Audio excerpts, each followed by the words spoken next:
Who's wearing their like swimwear? You said it last time. I know, we don't. This is the first time on record. On video. So we have no plan. We're going to spitball this. We're just going to make this a thing. Per usual. That's how Which I think it's going to go okay. I do have the feeling that no matter which route we take, we're going to end up at space. I feel like most episodes I think it's going to be very nearly impossible not to talk about space, no matter which way we go. I don't think we can get to space from here. Well, we can't start at space. We're not going to do that. We're not going to do that. We can't just start there. Because we could quite literally make a never-ending podcast about space and only space. Did you hear that? Stop. So, what Zach and I were talking about, which we kind of love, you intentionally are disconnected from news.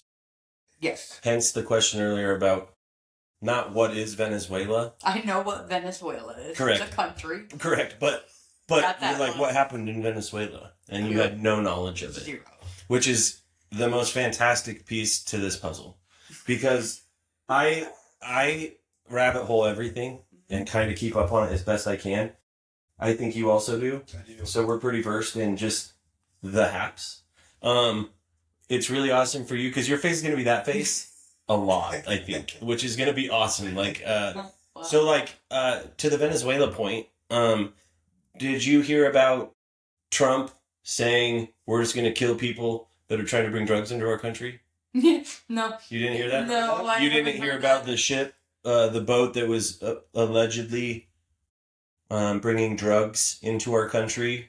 So he basically passed a law saying that he can just go ahead and gun down any boat that he feels is kind of needed. And he used like missiles, or I guess the conspiracy would be energy rays to blow up these vessels. And I'm talking like blow these boats up, like militarily. And it started with one. I thought it started with one, and then it got to like 7 or 8 or 9 or 10 boats that he's just, murking. And the last one. When did this happen? Within the last couple months. Like this is why we went in and got Nicolas Maduro, the president, and brought him to our country. And you didn't see any of the pictures where he was all smiley and like thumbs upping all the paparazzi and stuff that were, or the journalists or whatever. So the last boat that he blew up, there was survivors.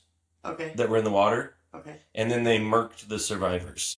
And so like the Geneva Convention, which, do you know what that is? Yeah. Okay, so that's just to protect cruel and unusual fucking war tactics. Yes. You know, like there are human rights. Yes. So there was this huge thing about just because our commander-in-chief, our president says like, do this, the military can say no. Okay. Like they don't, they're not, there's not like just this executive moral thing where they're like, no, kill and do it. Like our military still can stand up for what is right and say, I'm unwilling to kill children. I'm unwilling to kill old people, women, innocents, villages, you know, which was a huge issue in like Vietnam when they would just eradicate whole villages, you know? And so like the issue is he was just saying that Venezuela was one of the largest importers of cocaine into our country, which isn't even the truth. That's not even close. Venezuela is one of, I believe, and this is me just speaking off the top of my head, early 2000s or late 90s, there was like 5 countries that were not on the US dollar for oil, or not on our central banking system, or not using the US dollar as like global commerce. Okay. And those countries were Iraq, and we invaded Iraq and took out Saddam Hussein. Those countries are, what are those 5 countries? Venezuela was one of them. I think that Afghanistan could have been one of them. China and Russia. Okay. They were all like these countries, and we've invaded these countries systematically and blamed it on other stuff. Iraq was weapons of mass destruction, found no weapons of mass destruction. Maduro was, ultimately Venezuela is one of the largest oil reserves in the world. Mm-hmm. so, and we went in there and then we said that we're going to invest billions or questionably trillions of dollars into their infrastructure to bring that oil to America. And so now there's privatized American-based companies that are going to go into Venezuela and bring their oil, make it basically an American reserve. So I got Russia, Iran, Venezuela, Saudi Arabia, China, and India. Okay, so Saudi Arabia is when we went in there or whatever. But either way, we're like systematically going into these countries and blaming it on something. But like the conspiracy is that, we're doing this dirt. So either way, we went in, we got Nicolas Maduro. He's in American prisons right now. And that's what's going on there. My whole point being... So we just decided we're gonna, just start blowing up ships and killing people. Out of Trump's mouth, I think the exact quote is, I don't think we need to make it law. We're just going to kill people trying to bring drugs into our country. Which is the wildest thing because from my past, I'm murked. You know what I'm saying? He just kills me, dude. Like, fucking offs me. And so, like, it's crazy to think that that's a thing. You know what I mean? So my point being on this whole thing is that we can talk about, like, the news, and it's all just going to be news to you. Like, you can literally pull up the headlines. From 4 months ago, and I still will have no idea what you're talking about.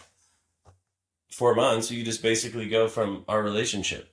Probably. Years. Yes. And you can just be like, huh? I mean, once in a while I might see something on a Facebook or an Instagram, but I just... No. Yeah, and I don't even know how much of that stuff that we can even believe. My brain, I guess, lives in conspiracies, I think. For the most part, I think. I live in energy. The energy is not... I dig into it. I'm like, Well, I just always stick by that line, like if Judge Judy said, if it doesn't make sense, it's probably not true. And that's just the truth from my experience is that facts are facts and they're pretty clear and they're pretty understandable and they're pretty digestible. Like we can, if I hear the meat of a story and it just flows good, I can get behind that. It's when there's a natural or innate ability, an intuition where my brain just goes, I don't know about that. That doesn't necessarily make any sense, which is my whole entire 80% of my brain with conspiracies, because at this point in time, I believe that most conspiracies are...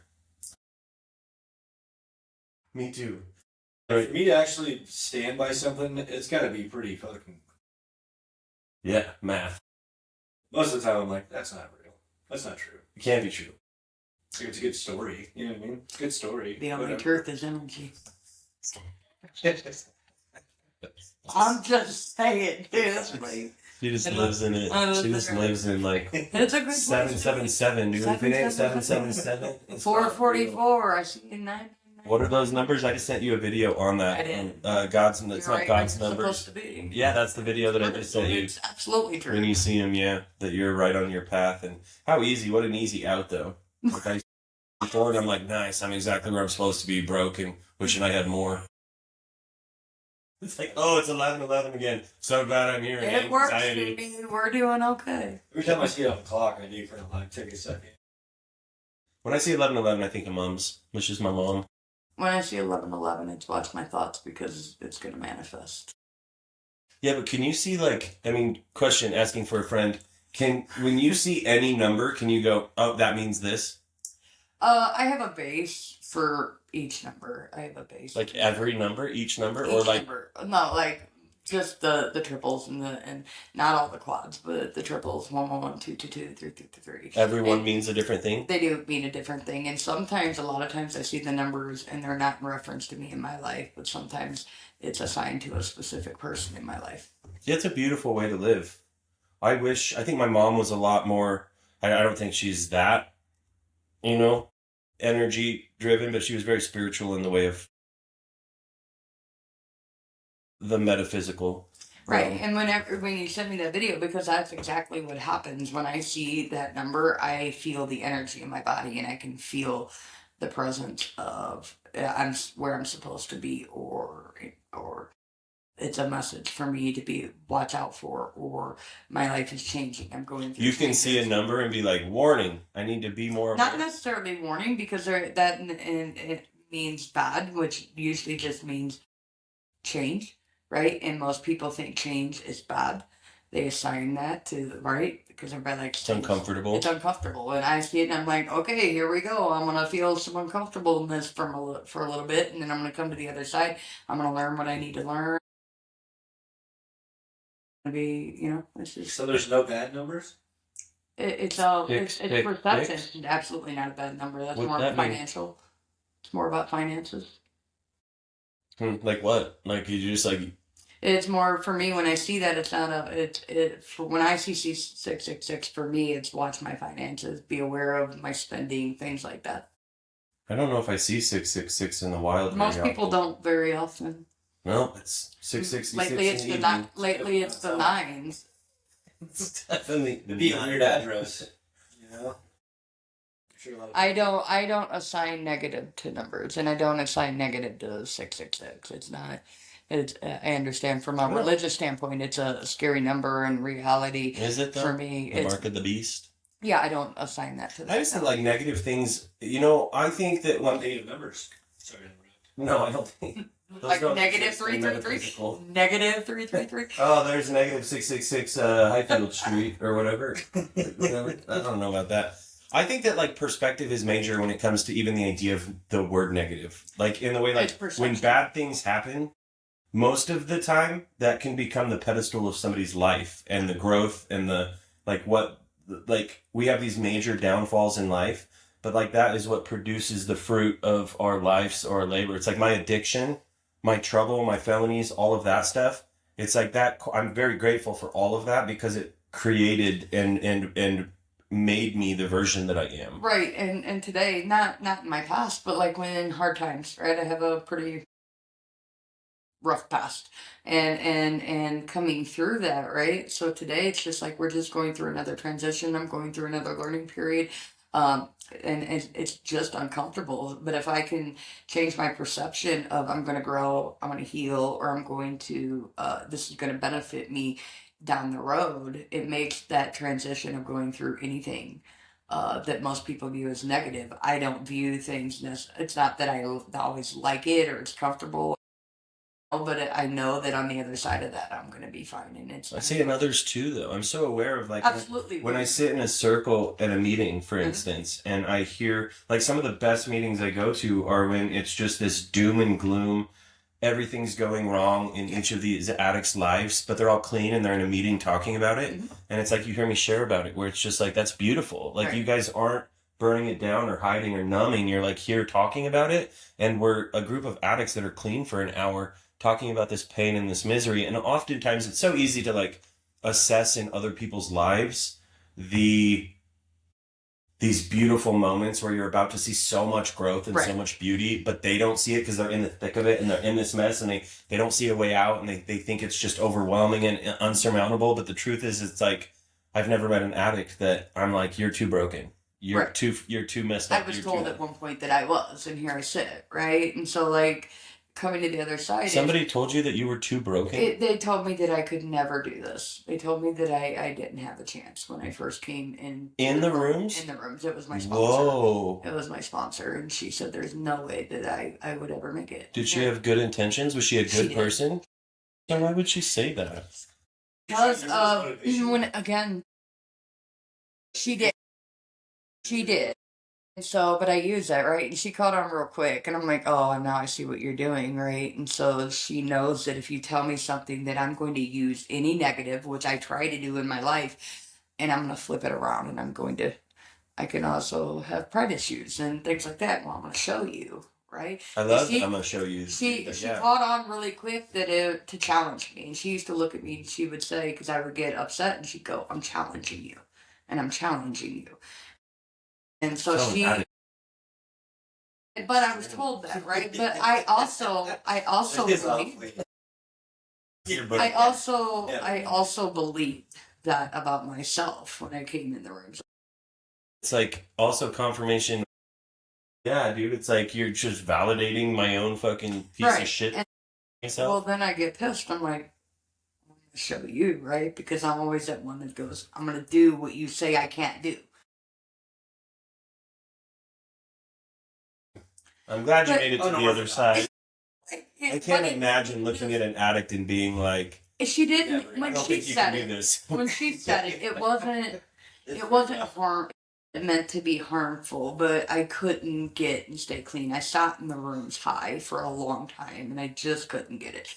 And I get 30, and I go back out, and I get 60, and I go back out, and they're just, all my friends are watching this, and she's just like, you're never going to spend the rest of your life not using drugs, Shelly. And I went, huh. Now that being said, on one hand, she was right, because I did use again. I did relapse. Okay. But Okay. anyway, if I can take anything negative that somebody throws at me and I can change my perception and not allow it to internalize and believe that, because that happens for a while with me. I'm like, okay, well, I internalize and I believe that. But if I start to go change my perception of anything, right? Like I get to change that. Well, that's the beautiful part about the human condition is the resilience that every human has. I think it's so crazy that everybody doesn't put resilience down as a characteristic because it's like, but you're alive. If I were to list mine, that's the one thing I know about me. I'm a resilient individual. I know that about every human. You look at homeless, you look at rich people, you look at people whose whole families are murdered, you look at the people with the craziest, most Elizabeth Smart, who got molested every day for 9 months and kidnapped in the mountains of home. Like all of these people, it's like, but you're alive and you're standing in front of me right now. That's the most basic mode of resilience. So there's people that like harbor the bad, you know what I mean? Yeah. And they just like they use that as like a reason for them to not succeed or grow. Correct. That's not resilient.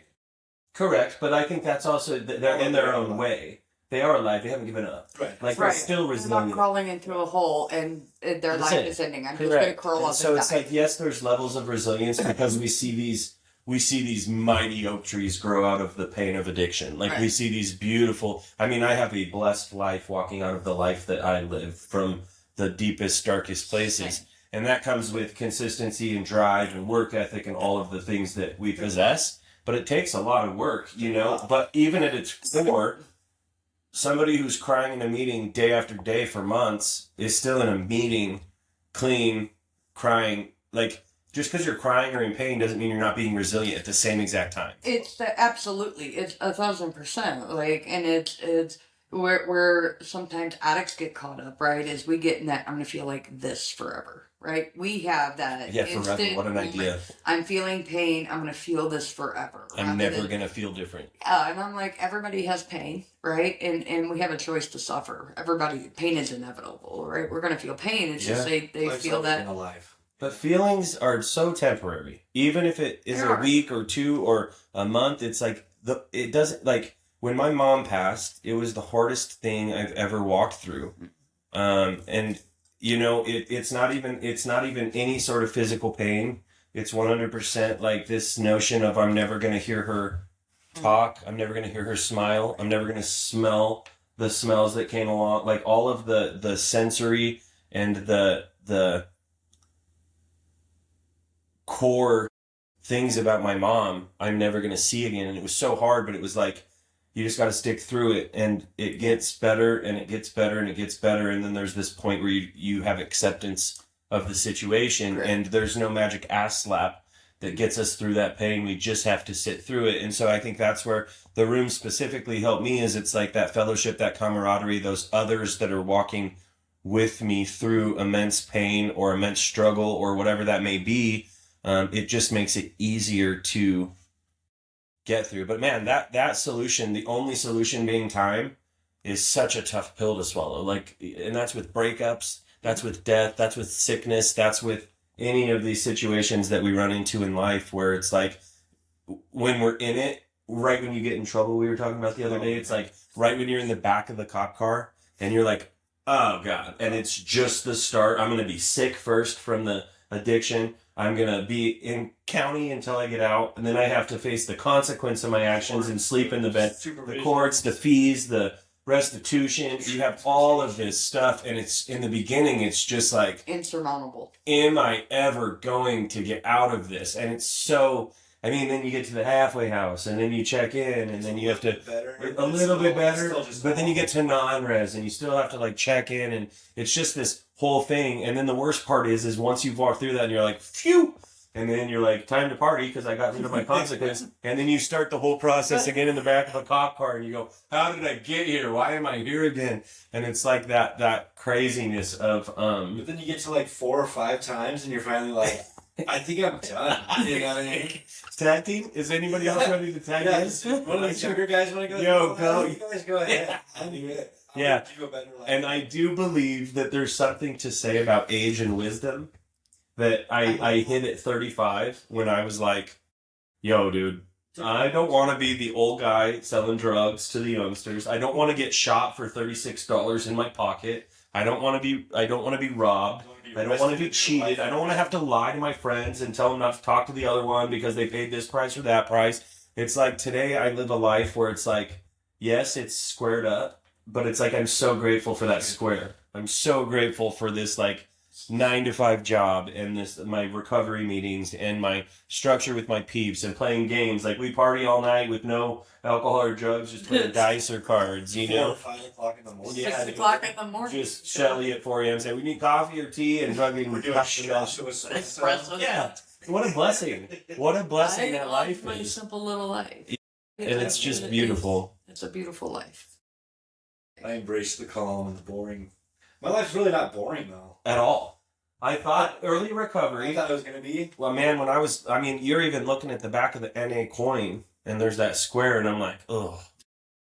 This fucking, square up, dude. It sounds so boring. But it's like when I was all spracked out, dude, I plan on all these things and never get nothing done. I buy tickets to a show at Red Rocks and we wouldn't make it because we needed to use more. Yeah. And it was like I couldn't travel because I would get sick and I couldn't plan stuff because I can't think. It's like I always thought I was doing the most, but that most, the definition of that most was just isolated, whether I was alone or with the people that were also hurt with me in that world. I was isolated from society. And the word of my addiction, if I could sum it all up, was stuck.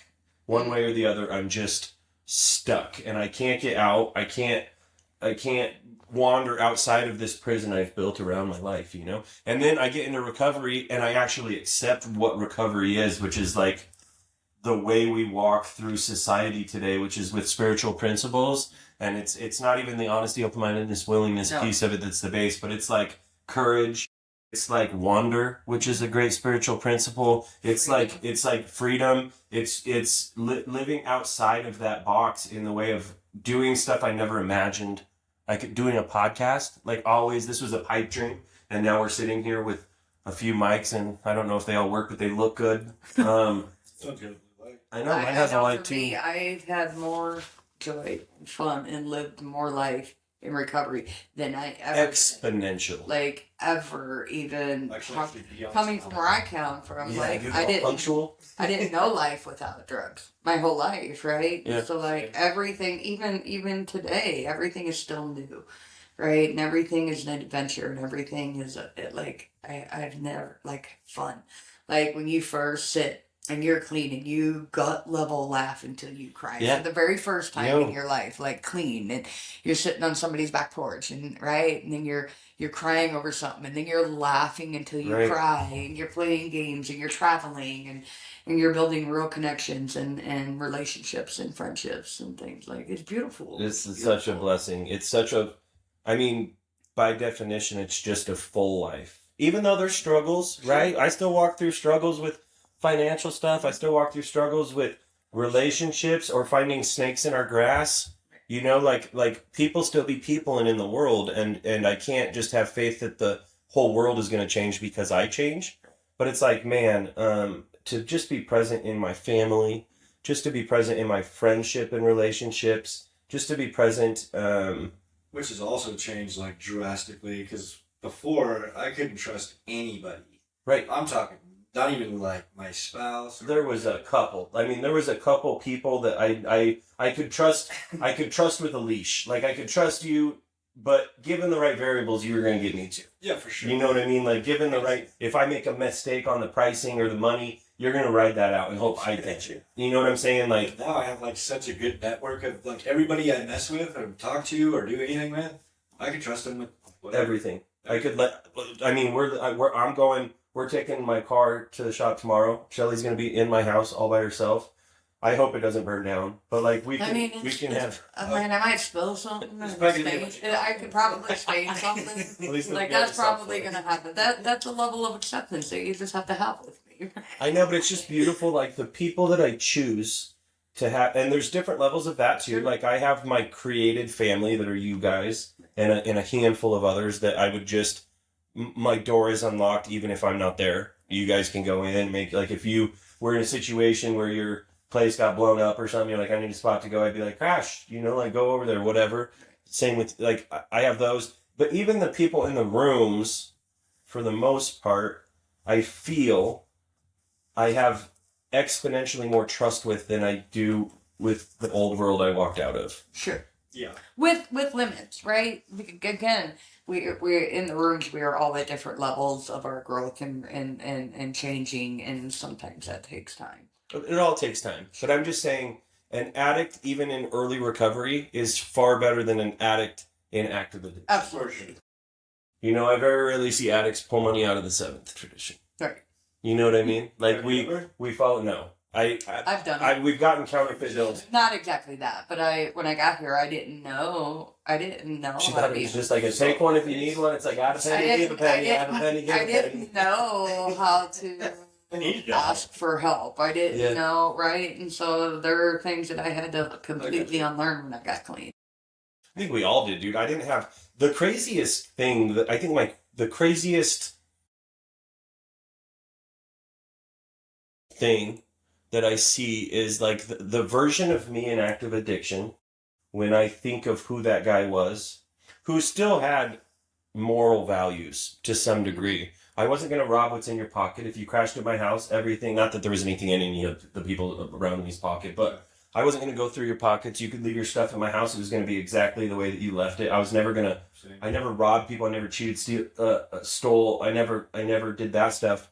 But I had no value for money because I could make racks and racks a day from just plugging and playing the game. And so I'd just spend every dollar that I had knowing that re-up tomorrow, whatever, and just play the game, And then you walk into early recovery, and every time for me, early recovery is halfway house or county, or it's just a complete restart, a complete foundational restart. But it's like I have to relearn how to live. Yeah. I mean, in that world, dude, I was so dumb that I would an attractive girl at a restaurant or something, and my bill's $22, I'd leave $100 and just be like, deuces, dumb, stupid stuff. And I had to train myself not to just be, I can't say that word, but dumb. You know what I mean? Just. For me, it was learning how to live, period. Not relearning. For me, it was really learning how to live. Well, you started early, though. I mean, you fundamentally got. You had to learn how to live. I really did. Yeah. It wasn't relearning.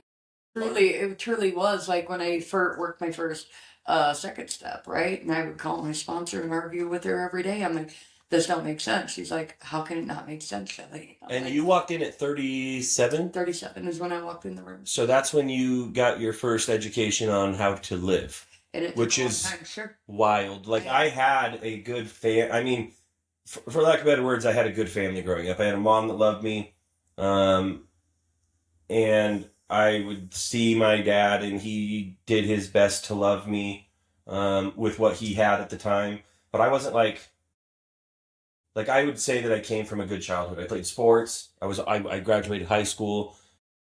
I did I was probably a B student, I didn't excel or try or apply myself, but I came from a good, solid foundation. Right. And then I grew up broke, though. I didn't grow up with money. And I realized that selling drugs was the solution. Not only did it buy me stuff physical, but it bought people's acceptance of me, which was, I think, almost more attractive. When I showed up with the grass, people were like, You became what's somebody. up, like in a world of nobodies, but I became somebody. And so like that somebody coming from where I came from with no identity, it was this false sense of authority or like power. And then I think I got fully addicted to that, even more than the drugs.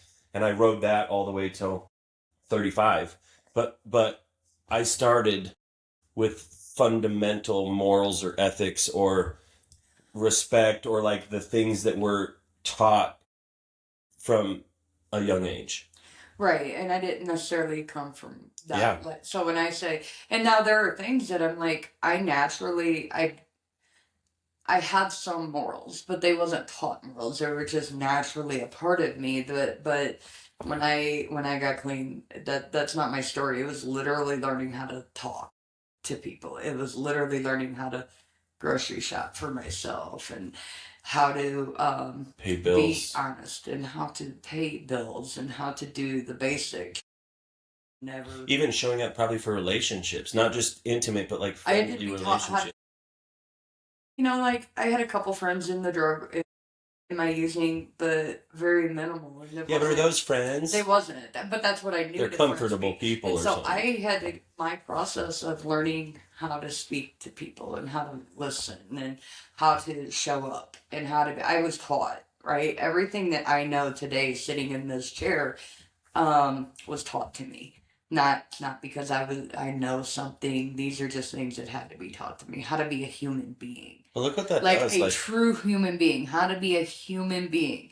Because I had no idea what isn't that crazy that a lot of people, I think the stigma, the Hollywood perspective or the media perspective of what the A programs are, the A, the CA, the NA, all the A's, are like every one of them. It doesn't actually show you that like a new way to live piece. Right. It's always like it's just this, we talk about addiction, we stop using drugs. Like it's like that, but it's like the blessings or the education or the new way to live piece of the program is 95% of the fucking program. The 5% is quitting drugs. Quitting drugs. You have like 15% that's losing the desire to use to drugs. The other 80% is like, let's learn how to live and be our best versions of ourselves. Absolutely. Which is so amazing because it's like the whole world should be involved. And I mean, yes, therapy is good, but that's really, you're just talking to somebody and they're like, how does that make you feel?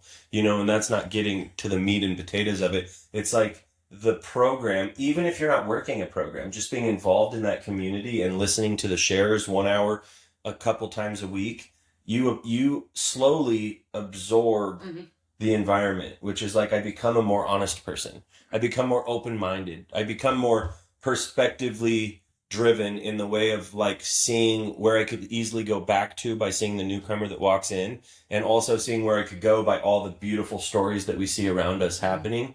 And it's like just being involved with that. I was talking to my brother today, and he told me he's going to go to a meeting. Scotty said he needs to go to a meeting. He needs something different. I was like, you should come, dude. It's amazing. I was like, at bare minimum, you talk to me about your struggles, and when you go to a meeting, you can present your struggles and then listen to everybody else's, and you so easily will grab your own struggles and be like, I'm cool with mine. Right. You know what I mean? Like it's like, it lets me know that I'm okay every single time. Every single time. And then when you do that over the long run, holy smokes, dude, like the number of addicts that we have seen come in tracked up, beat up, homeless, broken, just destitute, like, and we watch them slowly just like start to smile or laugh or be able to pay for their own meal or hug a newcomer or get a car or get into sober living and then get out of sober living and get their own place and then get into a relationship and then they have kids. And then it's like the longer I sit in these chairs, I watch these trees that started as seedlings nurture themselves into these beautiful, beautiful things. And it's like that for me is the full circle. And the longer you sit in the rooms, which you're aware of, the more we see that. And then now it's like every meeting I go to, when I see people pick up clean time, which most have less time, there's obviously a lot that have more time, but I get to see the birthdays of the people with less time. Right. And it's like I have intimate stories about nearly all of those people, where I met them, the first hug I gave them, where they came from, and I get to watch them blossom. And it's like, it's so beautiful after a handful of years to see how efficient our program works. It's efficient. Like, it works. If you I lived do it. a life of nothing but drugs, alcohol, right? And tried from time I was in my first rehab at 12 years old, right? Tried all kinds of things. Being in the program is the only thing that has ever worked for me. Period. Me too. And I've done drug court, and I've done the halfway house multiple times, and I've done the therapies, and I've done the classes that they assign, and I've done I've done all of the things. Well, and that all entails consequences, right? And this is not a program of consequences. Correct. Right? There's no obligation. There's no obligation. Yeah. This is about realness and all them things. And so a lot of times when the consequences come, we're willing to do something for a little bit just because there's a consequence rather than I want to be the best me. I want to heal. But that sentence sums the whole entire thing up. I want to be the best me. We have the coolest disease ever. Yeah. It sucks awfully. It's super awful. And it's devastating, and it could take any of us out tomorrow. But Steve-O from Jackass, Steve-O, I saw this video, and he said, we have a disease that will completely ruin our lives. But once we start to arrest our disease and focus on it, we become better versions than when we started our disease. So we have the only disease that we become better versions of ourselves after we start working on it, which is like such a beautiful thing. Crazy. I love that view. It's amazing because it's like, truthfully, if I wasn't the addict that I was, where am I? Do I have the compassion and empathy that I have? Do I have the patience that I have? Do I have any of the things that I possess today that make me just wake up and breathe fresh air and just live truly in so much gratitude? Even in my darkest days, I so easily can find my gratitude. Like, I can so easily wake up in my bed and be like, thank God it's not a cot. And I'm not in a room with 7 other dudes farting and snoring with their dirty laundry that don't shower. Like, I'm not eating off of a tray. I'm not chasing my high, whether it's going after the drugs, meeting up with plugs, meeting up with people I'm selling to maintain my, like, all of this insanity. Like, I so easily can find gratitude even just for socks that are my own. This hat. Like, I could just be grateful for the smallest non-material or material things, and what a blessing that is. It's a beautiful, beautiful fucking thing. And I'm grateful that you walked out of I wouldn't be here. Your world, I'll just leave it at that, into this world, because I think that all created a really bright ball of light that you possess and share with everybody. It's going back to what you said earlier. It's like people sit in the pain, and it's all that, and I promise you'll come to the other side. We don't like pain, but it can also be it's also my greatest motivator. It's no matter also what, my greatest motivator. A life without pain has no good. A life without pain has no good. You wouldn't know it. Sounds boring. Yeah. I mean, today I'm grateful for all of my pain. I'm grateful for my felonies. I'm grateful for my tour of all county jails, my extradition, I'm grateful for all of the trials and tribulations, because without all of that, I don't have this version of me. It's just missing some of the ingredients. And that all boils back to the higher power. Like, your higher power never puts anything in front of you that you can't handle. My numbers got me here. I'm just saying, y'all. Like, my numbers got me here to Colorado, right? And then here I sit in our paths, right? And I think it's crazy. Well, it's crazy that we all got clean at the same time, and that our paths crossed on this side of the fence. I always think about the synchronicity of the world and how timely things actually happen. Because I met you in 13. And we both went out and did research multiple times, but never at the same time. Multiple times. And then it came down to, you brought me groceries while I was in the halfway house, and you were out I was doing it. And then I think I might have done that for you when you were in there one time or something. Yeah. And then when I got out of prison, you hit me up and you came over and like late at night. I can't remember, it was like 9 or 10. And I remember the instant I saw you, and you were sunken, and you were looking good. You were looking good. Good. I saw you and I was like, oh. That's where I'm most fit. Fit, dude, right off that. I was like, look at Nick. And I'm like, dude, I'm good, bro. And your brother's like, I don't think we're gonna let him come with you. Yeah, you're like, yeah. And I'm like, dude, it's safe, bro. Meet my buddy. And Levi's just probably.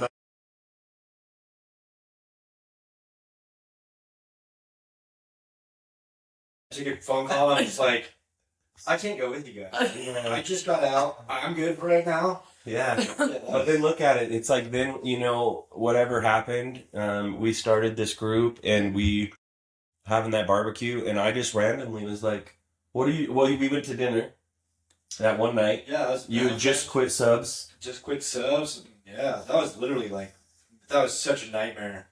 And I reached out to you because I remember seeing you at King Supers 2 years before, 3 years before. And you guys were like, you were we're looking doing good. Dude. You were looking good then, dude. That was Dark Zach, dude. Dark Zach was sad, dude. Dark Zach was sad, dude. He had I think you had like a bottle or something. You're just like fucking not getting food or nothing. You're just like, I'm just here for the fucking potato walk and dude, or whatever, dude. I remember leaving and being like, dude, I don't think Zach's doing good. And I think Sandra was like, duh. Like, you know what I mean? Yeah, but then I remember just like, I'm just grateful that we stayed in contact because it was like, I remember inviting you to that NA barbecue and you showed up and then like the rest is history where it's just. Now he's my mechanic, dude. Like, he's your friend, Shelly. Dude, that's all you are to her, dude. Actually, we were and talking she's your earlier. chef. He has not do one simple thing. He has not worked on my car in almost a year. We had this discussion. It's been our. He's actually upset about it.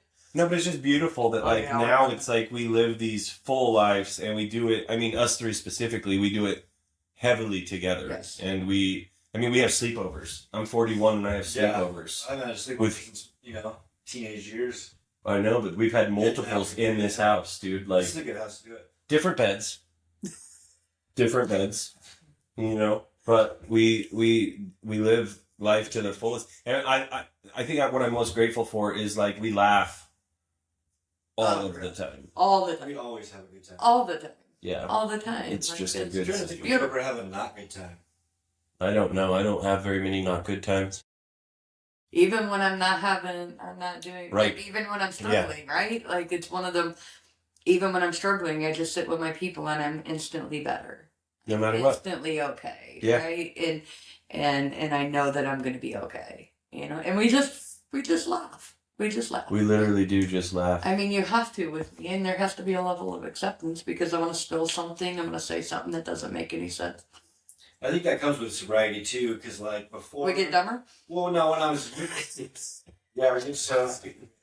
We get so stupid. No, when I was using, I feel like everything would just like agitate me, and like it would just like there'd always be like a frustration, inner frustration. And then now that you get clean, like so many worse problems have happened, and I just like shake it off. Yeah, we're gonna get. It's gonna be okay. Well, because the line I live by is everything always works out.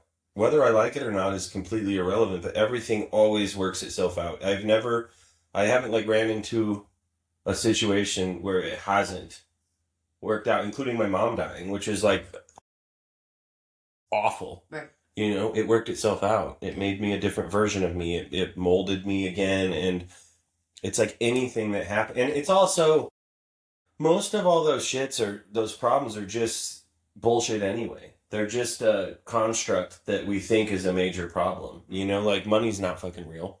Right. I mean, it sucks and we have to pay bills and they constantly come. But it's like, if I was to just stop paying them all, I'm going to be okay. You're going to be okay. There are times, I've lived in a beautiful home and had a beautiful home. I was on the 28 acres, right? And I've also had absolutely nothing. Walking back in the rooms of Narcotics Anonymous and been as happy as I could ever be. Yeah, because happiness isn't dictated by material bullshit. It's where your soul lives, and you can't Like, my soul's never needed to hit an ATM. No.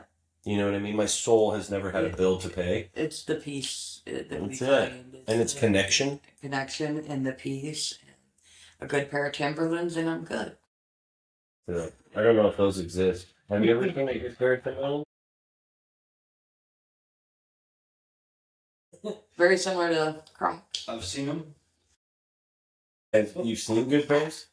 I've seen Timberlands. No, have you seen good Timberlands? I just see Timberlands. Your boots? Wompers. They're better than Crocs. Thank you. They're not as Thank you, comfortable as sir. Crocs. Thank you, sir. They are not as comfortable. I You guys can be pretty comfortable. Have you ever seen me in a pair of Crocs? like two cracks. And we're reaching that level where Shelly gets dumped. I haven't seen any Crocs, but I know you've been in them. Yeah. I know you've been in them. You guys can say what you will about cracks, but they are look the best.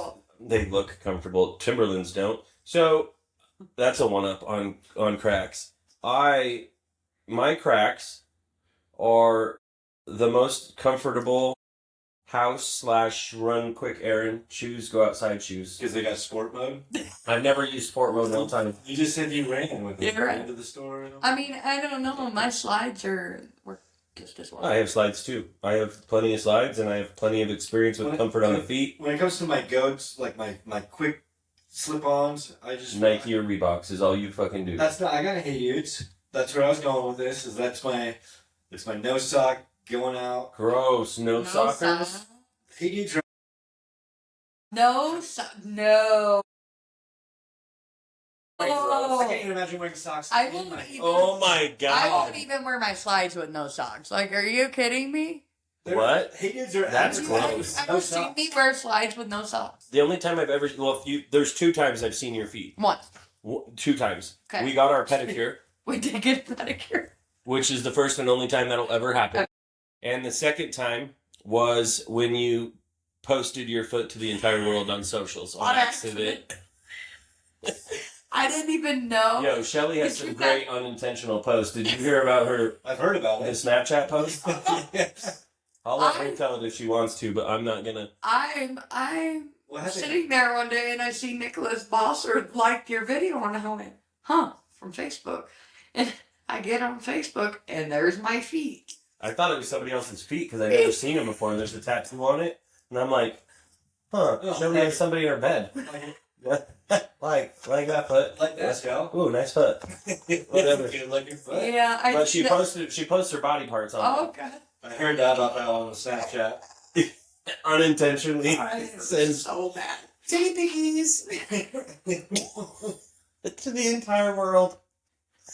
Yeah, that happens all the time. And What do you mean all the time? Not with that, but I accidentally I'll take a... What happens is, like, I'll take a video or I'll video something or take a picture or something. No, I was looking at my tattoo is what happened. Don't it? I was in the bath, y'all. And I'm like, they're different sizes, and I want to get a hawk across my chest, and I was trying to figure it out. Your spirit animal. Yes. And an eagle. I don't think you But can that's say a- spirit animal anymore either. What? Yeah, it's because it's whatever. It's my heart. It's just... Sure. Hawk. What do you mean it's whatever?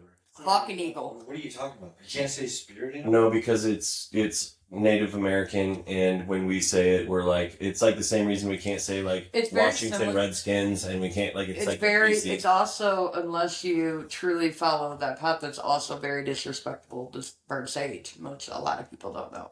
I don't understand the disrespectful piece. Like, in order for it to be disrespectful, I know. Okay, but in order to be disrespectful, don't I need to? My intent needs to be disrespectful. Yes. By default. Like if you did it like mockingly, that would be disrespectful. Correct. Just like, ooh, I'm gonna bless this house or something like that. But if I'm actually like using sage to remove evil spirits and cleanse the environment, then why is that disrespectful? Because I'm white? And I've heard that. How am I supposed to get rid of demons? I've heard... Right. I've heard that. What's the white way to get rid of spirits and cleanse a house? Just hire Shell? Just like, I need to get the spirits out, Shelly. Take it all out, I'll just absorb it into my belly, it's fine. No, but I have heard that it's disrespectful, and I always, when I burn sage, it's truly to cleanse and remove any negative or toxic energy I may feel, or... So I have a question. I've just heard that. I don't necessarily... How do you guys feel about PC culture? Political correctness. How do you feel about it? Because like I find I get frustrated. I can adapt. I respect people. I don't use certain words because derogatory people, the Karens of the world. But truthfully, it's like my intent in the world is only to bring positivity. If I say that's gay, I don't mean any offense to the LGBTQ correct, world. and I know that about you and most people. Well, I don't say that's gay anymore. No, but maybe even I'm like, there's some things I'm like, that's gay, right? And but I don't mean it like that's homosexual, right? And so it's like I feel like the actual word means happy, right? And I don't mean it in that way either when I say that. To be honest, I mean it's like that's dumb, but I don't mean that gays are dumb. I just mean that's, you know what I mean, or like the word retarded. I don't mean that's mentally handicapped. I just mean like that's dumb. Right, and I think it's our intent behind it, right? I don't usually, very little offends me, you know. But it's all about the receiver. It's the receiver. It's the intent behind what is said for me, and like I don't take offense to a lot of things. There's only one or two words that truly will offend me, and most people aren't. Biscuit. You hate biscuit. I hate biscuit. Yeah, and snowman. Those two words are just don't say snowman to her. Can you use biscuits? Alpaca. If we make biscuits. Don't forget alpaca. Alpaca. If you call me an alpaca, I would never, Shell. I'm just letting you know you're gonna see a different side if you ever say that. If you call her a snowman alpaca, dude, she will boil over, bro. No, I think it's people. It's there's a lot of, in my opinion, we find reasons to be offended today. I feel like that's what it is, though. And I'm not saying that... I obviously don't walk around and just say these words because I understand that it's ignorant and it's not respecting the people, whoever they are. However, I feel like... To what end?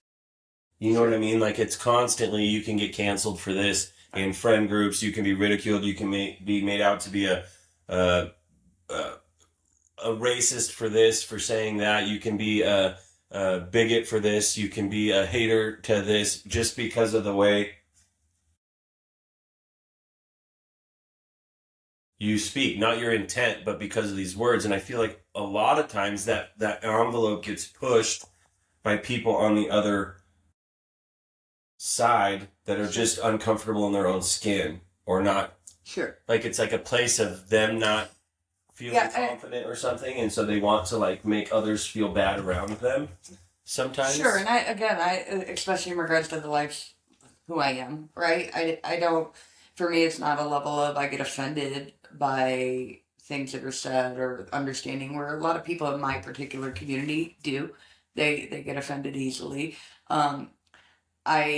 I do not. For me, it's just a level of somebody doesn't understand, or that's not their intent whenever they're speaking to me, right? If they don't understand like who I am or my culture, if that's what you want to call it. I don't like necessarily live by that. It's just who I am. Right. But a lot of people in different groups, right? And my thought is it gives us a reason to be offended. It gives people a reason to separate. It gives people a reason to, very similar in that regards as to, say, religion, right? Which can often disconnect people from other people rather than... It's just a way to disconnect, and it's a way to be offended, and it's a way to... Yeah, it's a way try to be unique. Or to get attention. Or to be unique. You know, everybody wants to feel that. That's just my view and feelings on it. Now, again, there are certain words where you're alpaca, don't ever do it. Like, if you say it to me, I'm going to get offended. Or I might not be offended. I'm going to let you know, hey, that one particular word bothers me personally. I like how you're, like, leaning into alpaca. I struggle. I struggle. Yeah. I struggle. I mean, for me, I'm a welder. I work construction. I've been to prison multiple times, so When he gets called out on I say some Photoshop. pretty crazy things sometimes. No, my tongue That's can, and I live in humor, right? So Yeah. like, and I walk out of darkness, and also I've never been to prison, but I've been to all the other things that you've listed, and I've been in the game, Welder? and Have you been to welder? no, dude, we got computer hands, bro. We don't do that crazy stuff. We're not trying to get calluses on these bad boys. But like, I came from a world where like my perspective is so positive that like not much could offend me. I have fairly, and you guys know my tongue. Like Right. I'm shocked by the stuff that comes out of my mouth just as much as you guys are. But I don't do it ever in an offensive way. I'm never going off of ill intent. Like I never want to hurt anybody around me. Correct. But I do believe that the people that are closest to me, we all roast nearly constantly. It's Our just whole relationship is based on roasting each other. It Like, makes you that's stronger. like skin thickening. I like my thick skin. If we just tiptoed around each other, Mm-hmm. we wouldn't get anywhere. And I just think that, to your point though, especially when it comes to like a punchline or a joke that's just, everything is built up to this point where I can just throw this statement in and it's just gonna land. Yeah. You know what I mean? Even if it's like foul. You know what I'm saying? It's like, sometimes that's like the best humor, is like complete dark, just like, yep, I said it. And everybody laughs and it's like, you know, oopsies. Oopsies. You know, but it's like, sometimes that's like the best humor. And I just do it because it's like, sometimes I feel like it's like higher power meant you gotta say this. Like, you're put on this earth to use this line right here, right now. And then I say it and I'm like, and I think that, I also think that there's certain relational boxes that I, like with you, with both of you, I talk different than I talk to like a stranger. correct. And when I'm like my bad relationship, we both will talk in ways that are like probably like the jokes that are cracked sometimes are definitely, there's no filter. Like that's my no filter is with Sandra, and probably you too. I don't think there's much of a filter with you. I don't think there's much of a filter with you I either. think you probably have a few things that you filter. I don't know. You're pretty close. I mean, you're like the closest thing I've had to a blood sister in my life. And so I can't imagine in my brain going, oh, I can't say that around her. There's not much in that realm. But I if know you have thought that didn't stop you from saying I know, but there's stuff that like I'm talking. Just say it just to see. it. Yeah, but I'm talking like jokes that like you couldn't say in public will just like come out of my mouth like with Sandra. You know what I mean? And even Sandra, who's the most stand-up, just sweetheart of a person. It's like she says these jokes sometimes that I'm like, Where did that come from? Do you know what I mean? Like, what? And it's like the most awesome thing to be a part of is just those things. It just sucks that societally we can't just walk around and just fucking Which is sad, right? Because like there's healing in that. There's healing in laughter. And I think there's also like, because if I'm being honest, my most authentic self wants to be able to say things, not in an offensive way, but because and especially since I lean into comedy so much, I think a comedian's job, not saying I'm a comedian, but a comedian's job is to push the boundary. Like the best comedians are the ones that are right outside of the box. Oh. And they say the stuff that's like, it makes the crowd go, I know, but it makes the crowd go like, oh, did you just say that, dude? Because that's the comedy that it brings a reaction. It like gets you like a visceral response where you're like, oh my God, dude, I can't even believe that they said that. But that's line stuff.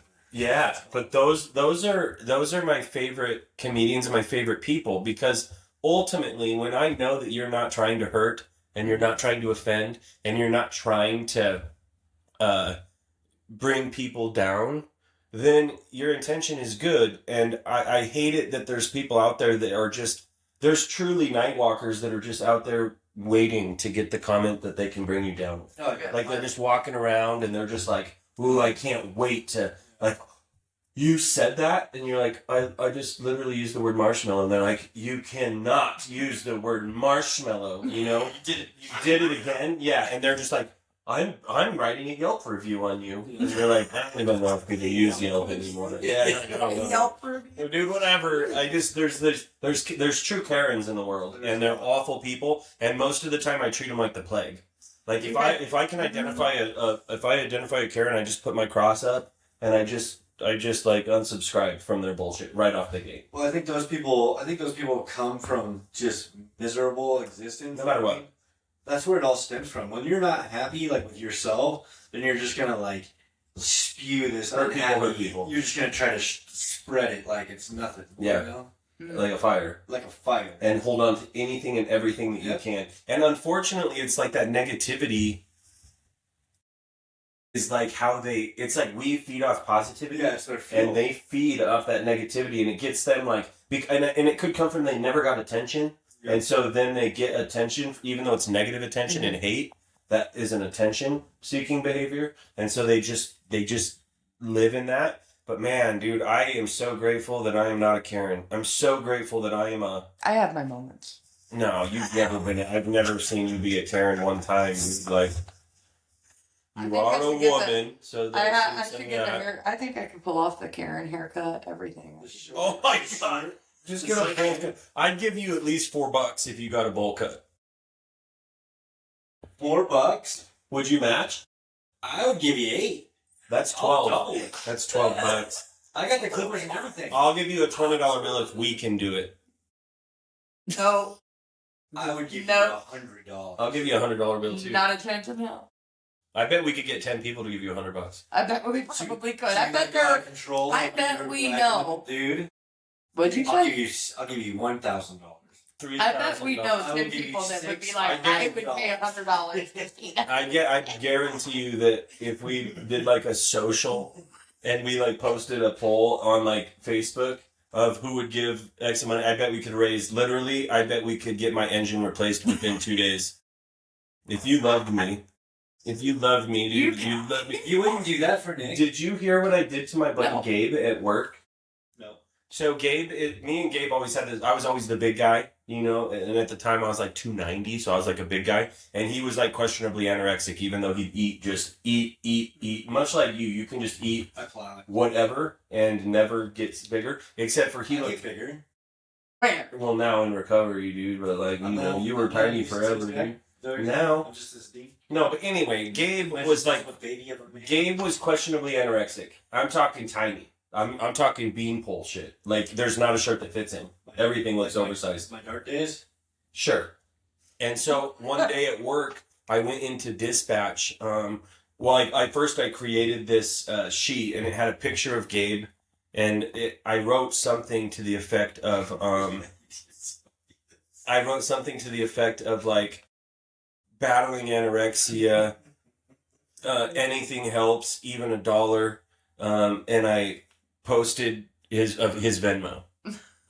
And I just left it on the wall at work. And so all day, and I think it was a few days, he kept just receiving $1 or $2 from everybody at my work. They're just taking pictures of his Venmo and sending money. And then finally he realized it like 3 or 4 days later, and he came in and he's like, dude, I have like $27 in my Venmo. Everybody was putting like hope or like there's life in the tunnel. Get yourself a cheeseburger. Sandra said like $2 and was like, yeah, I have faith. But it was so funny, just like, because that could, yes, he made 27, but if you did do like a poll, or not a poll, a post on like Facebook or something, there's a chance that goes viral, and all of a sudden he's like, dude, I have $13,000 in my Venmo, dude, from people sending $1, you know? And it's like a joke well placed, dude. Like a joke well placed, dude. Out of the gutter, dude. Now I got 13 racks. I'm sitting here going, you know, my addict brain is just like, ooh. Yeah. So let's do a bowl cut. Okay, time out. What is your threshold? Like, let's say we did it and we're like, if we can reach $20,000, you'll get a bowl cut. If it got to $20,000. I would hope to God you would do it before $20,000. What's your like pay? Because your hair's gonna grow back. I mean, I hear you, but like my hair is my thing. Even though it's like that's your thing. It's my thing. I thought energy was your thing. I thought coffee was your thing. Hair holds, tea was your thing. Hair holds energy. Your hair is dead as fuck. hair is dead. It's just dead. Just the way you said it, I thought you were like, your hair. I was like, Actually, dang, hair is dead to me. Yeah, actually yeah, hair yeah. holds all your trauma. I got a haircut yesterday, and my trauma is still alive. I don't think your hair is dead. I think it's. We hold traumas in our hair. We No, absolutely it's do. not. It's quite literally. I still have drugs in mine. It is dead. It's the same as fingernails. It really is. But there's energy in there. There's dead keratin. There's absolutely energy. So you what? Yeah, Need what's to your be limit? willing to get Well, there's a a lot of full stick to it. cut. For 20 grand. Does it have to be a bowl cut? You If do we like got a to fade? 20 grand, would you do it? Yes, because I would do it and then I would shave my head and say I donated it to someone in cancer, which I would do. Actually, that's like I would just say it. I would just say it to people so that I. No, I probably the only way I would ever. You'd have to wear it around for at least a month. 20 racks? You can't just get a bowl cut, get a picture, and then shave your head. Because I the feel face the could be sold Karen. off to be I like feel the Karen with the whole swoop over the No. eye and you know. a Chinese bowl cut, bro. Yeah. Like I'm talking like the fucking like I'm talking it. 20 grand. Do you think it's possible? You guys I hear think that we're gonna be able to make this happen Yeah. in a few episodes. 20 grand. No, I think we could. 20 get grand. I will do a bowl cut and I will wear I'll it. start advertising. I will wear it. Anybody out there that's How paying did it- money, dude, we I can will- get I 20 will wear racks it from for Shelly. 2 weeks. Deal. If we can make it happen 2 weeks, Chinese bowl cut. Oh, I'm probably racist, but you know what I'm talking about when I say it. Yeah. So, like, you crossed that line, bro. I mean, they can respect it. I am actually acknowledging their I'm like, hairstyle. we could, like, yeah, we could. My next question is like, beings, we are kind of part of it. Do we get a piece of that? Like 5 racks and then you get 15? So 25 apiece. You get 50. You get 75. I get 15. I get 15. That's 75%. Yeah, 75. And then we get 25. 12.5%. 12.5%. Commissions. Which is 2.5, what I just said. I don't know. 25? 25. 2,500, yeah. 25. You have A your piece. calculator out or something? No, Like, L right She there. said 2.5K. Oh, right there. 2.5K. Sure. And then I will Can't donate do it the for majority voice. of that. Oh my god. I will Yo, donate. So we need to I document will this. donate 5,000. We are going to Get Shelly a haircut. give Shelly a haircut. It's not going to look good. It's gonna look great. What do you mean? She's still going to look like our buddy Shelly, but she's going to have 15 racks in the bank. And it's all on you guys to make this happen. It's going to be awesome. I will donate a good majority of that. Yeah, money or the everything hair? but the bowl cut. The money or the hair? The money. Really? What would Absolutely. you donate it to? Just I- that So you tradition. don't need 20 grand. You do it for less than 20 grand. No. I will not She do it for needs less the than donation 20 at grand. least to get it. Okay. I- Tax purposes. Yeah. But I would do it. Yeah, I would donate. I would probably donate to some of it to a foundation. I would donate to a pet.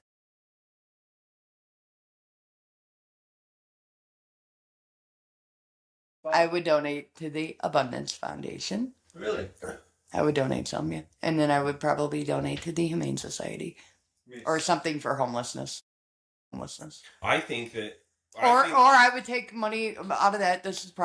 I'm being dead serious. I would probably buy a bunch of food and take it. That's what I was gonna say. I would think- probably I do think that. what Shelly would do is I think that you would truly utilize it to help your community, and you would go feed the homeless and clothe the homeless and make a difference, which I think is a very beautiful thing. I'm not a big believer in. I was talking to Daniel, the pastor of the church that we're at, and we were talking just about like when we do donate, does it even get anywhere, right? Because now it's like there's.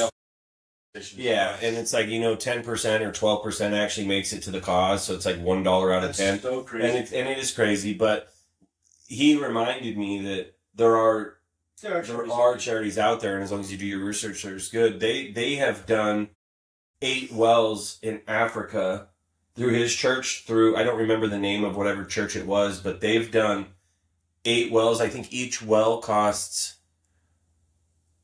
I wish I knew the numbers.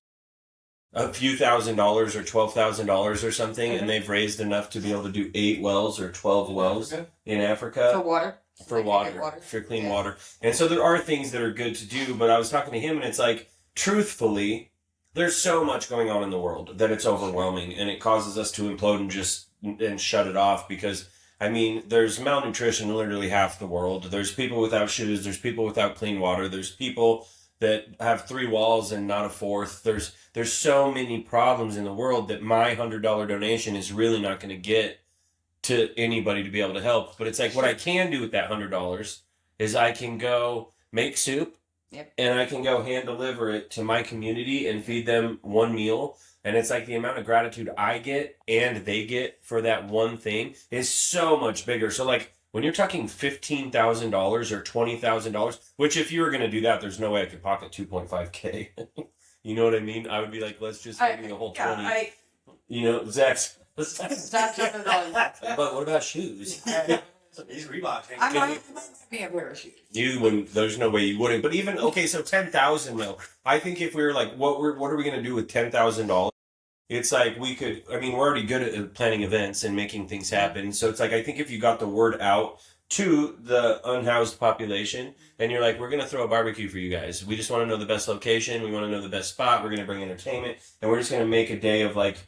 For you guys to let you guys know that we see you and we know you're here in the presence and we feed them and you have prizes in the way of shirts, hoodies, like all this stuff. It's like you could make such a big difference of just community involvement and awareness in our own community where it's a tangible success. Right, and I've experienced that, and Sandra's experienced that, like when, and I don't share often. I don't necessarily talk about. Sometimes I do that, and I do it by myself. Because it's selfless acts. Right, it really is. And I don't talk about it because it truly is selfless, and it's not for, oh, look at me. We could do that as a silent event. Though. But, like, when the gratitude that people feel, like, just to, whenever you feed them a bowl of soup, right? And it's like, you see me, I'm a human. Right, and to see that in somebody's eyes, you know, addict or not addict, and I won't get caught up on that. Well, of course. Well, they're an addict. Doesn't matter. They're a human being. And when you see and feel that gratitude with people, it's a beautiful thing. Absolutely beautiful. And I think Sandra, like if Sandra had a dream job, if Sandra could do whatever Sandra wanted to do, it would be to document. Mm-hmm. People's stories. And she would go out and it doesn't matter the demographic, the income demographic, the racial demographic, it doesn't matter to her. I think that people's stories to her and seeing people and letting them know that like I see you and that your story has value is like a passion project for her. And I've always wanted to get her in front of, first of all, she loves photography and she can make any image. She could like a McDonald's wrapper floating down the street. She could take a picture of it and all of a sudden it's like, holy crap, right? Like such a beautiful image. And she just has that eye. But it's like more than that, if she could take a picture of somebody and then just interview and sit with them and show them compassion and love on them, that's her. I truly believe that would be what she would do forever. And I think that it's so important. I feel like because of, I don't know if it's societal constructs or what, but it's like, we see homeless, we drive past them. You have no value in my life, right? Like you don't have value. Like I have to get to my 9 to 5. I got to get to my meeting. I got to get to my friends. I got to get to volleyball. I don't have time to stop and say hello to you. And it sucks that that's what society kind of, and we do it every day. All of us, we drive by homeless and we don't acknowledge. And it's not this intentional thing where they don't have value, but it's like sometimes just stopping and talking to a guy who is not necessarily killing the game. He's on a losing streak and just saying like, can we chat for a little bit? Like, what's your story about, dude? And you hear these stories from people that are like so amazing and full, even though they're homeless at this point in time. It's like they still come from somewhere. They still have a story. And I think it's important to just acknowledge those things. And so like if we did do something, which I think we should just coordinate those things anyway. Like in the wintertime, Sandra and I'll go to Walmart and spend $100 or $200 on socks, gloves, heat warmers, and just like things, and we'll just walk downtown and hand them to people. You know what I mean? And let them know that like, we see you. I mean, there's not a lot you can actually do to change their lives, but you can at least show them that like, You're something appreciated. that you're human and You have value, you know, and I think it's really cool. And so like I think that down, if for some reason we won the Powerball, if this blew up, if something like that happened, I would love nothing more than to go out into the community and let Sandra live her biggest dream, which is let's go meet people. Let's go bring awareness to the people that we see walking every day, this place or that place, you know. Because they have the same inherent value as us. Absolutely. Like I am not better than anybody. They're not worse than anybody. We all come from a womb. You know, we're in the situation that we're in. And I just think that it's very cool to like find the commonality, the similarities, and not the huge differences that divide us, you know? No, so we need to get you a bowl cut. Is the point of that. This will make their decade, y'all. Just so you know, it'll make these guys decades if I got a bowl cut, and we could give back to the community. So, like, I like that. I would love to see you with a bowl cut. Oh God, I would love to see you with a bowl cut. Is it good? Yo, what time are we at, dude? We're already at 1:15. what? That's what I'm saying, dude. We're never gonna have an issue with time. We haven't even dove into space yet, dude. Yeah, I'm like, how did we get to recovery? It doesn't even matter, dude. We never have. There's no. I feel like it's all higher power stuff. Like, you know what's crazy? Here, this will be a nice little topic. First of all, we've talked about how we find words. Like, even in a conversational piece, we can maintain conversation, and I can talk for as long as I want, and the words will just keep on coming, and it's almost never real stop, time. y'all. They never stop. Yeah, but it's like real time with my thoughts and the words that come out. It's just real time, and it's just flowing, and I hear it along with you guys. And I don't know how that works. This is the whole language concept in our brain about how we think and how fast we actually process conversations, and how right now even both of your brains is thinking about the next thing to say and when you're going to get in. And if I stop talking, one of you can just pick it up and keep going. It'd be my turn for once. Huh? Go ahead. See, I have the problem, so I don't like flow as good as everybody else. Like, I think about what I say before I say it. I don't. We know. Dude, okay. No, but time out. I appreciate what you're saying. But ultimately, in a conversation, you don't. You can't. There's not enough time. Otherwise, it'd be awkward. There'd be a 10-second lapse before. Talk to me about time. There'd be no. It there'd doesn't be no exist.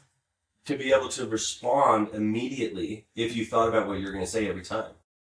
Yeah. Did you see that lag?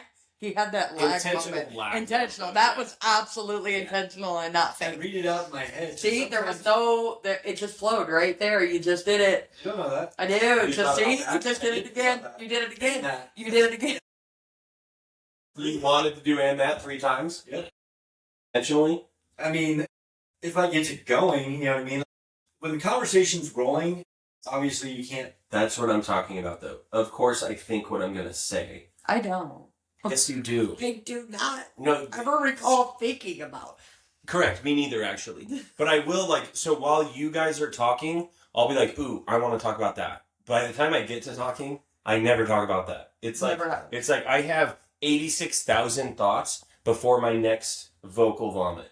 You know what I'm saying? And so I know that we think about what, I think I at least angle where I'm going to walk towards. So, like, aim before you shoot. That's just it. Like, And then it just comes. lands. But like sometimes, and we've talked about this, both of you, it's like I'm just as shocked about the shit that comes out of my mouth because I hear it with you guys. And then it's like, dude, that was pretty funny, dude. Like, that was pretty good or whatever.